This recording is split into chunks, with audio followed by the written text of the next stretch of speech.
Mid cap small cap देख लेते हैं, वहां पे क्या कुछ रुझान बन रहा है और कैसा चल रहा है आगे के लिए। निफ्टी ये मिड कैप का चार्ट क्या कह रहा है आपको?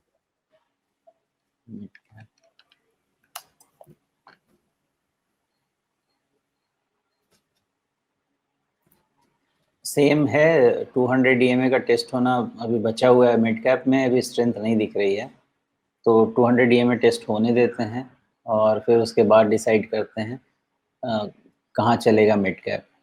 तो मिड कैप इंडेक्स का सपोर्ट है तो 55,500 से स्टार्ट होता है और 54,000 की तरफ तक एक्सटेंड होता है।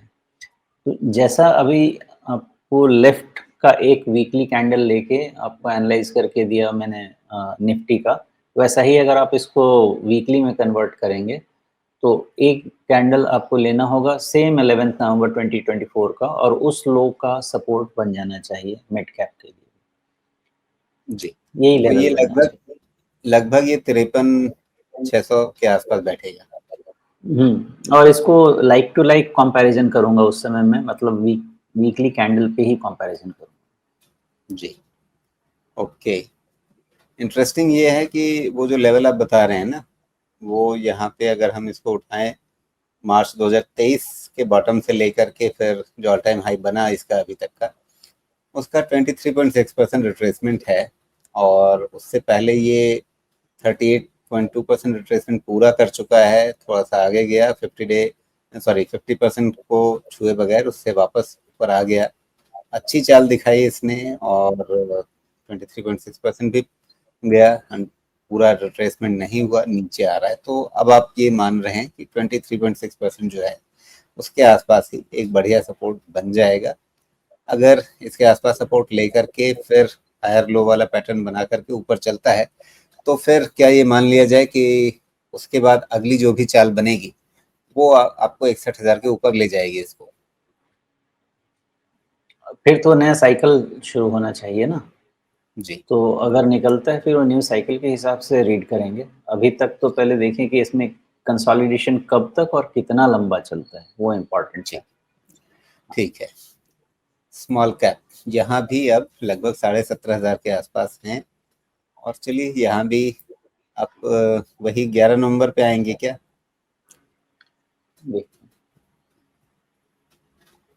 यहाँ तो 11 नवंबर टूट चुका है या लगभग रिटेस्ट हो चुका है। नहीं, यहाँ पे वो नंबर नहीं आएगा। यहाँ पे ये नंबर चेंज होगा और ये सप्लाई जोन से नंबर मिलेगा। ये 17,000 होना चाहिए। इसके लिए आपका सप्लाई जोन का कैंडल है 10 फरवरी 2025 का। ओके, 12 फरवरी। हाँ, 10 तीन फरवरी। कैंडल राइट, तीन, हाँ ये वाला, यहाँ से सप्लाई है। यहीं से आपका अगर रिवर्सल होना है तो इसी लेवल से होना है। ओके, इंटरेस्टिंगली इसमें भी वही जो 23.6% है, यहाँ तो 50% रिट्रेसमेंट हो गया था। उसके आगे फिर यहाँ भी वही है कि 50% रिट्रेसमेंट हुआ, 38.2 भी पार हो गया आराम से, 23.6 भी पार हुआ आराम से। पूरा रिट्रेसमेंट नहीं हो पाया और फिर वहाँ से करेक्शन है। तो अब वापस यहाँ भी यही लेकर चलें कि जो आप हैं 17,000 के आसपास से अगर पलट गया तो एक हायर लो वाला पैटर्न बनेगा और वहां से फिर नई चाल शुरू होगी।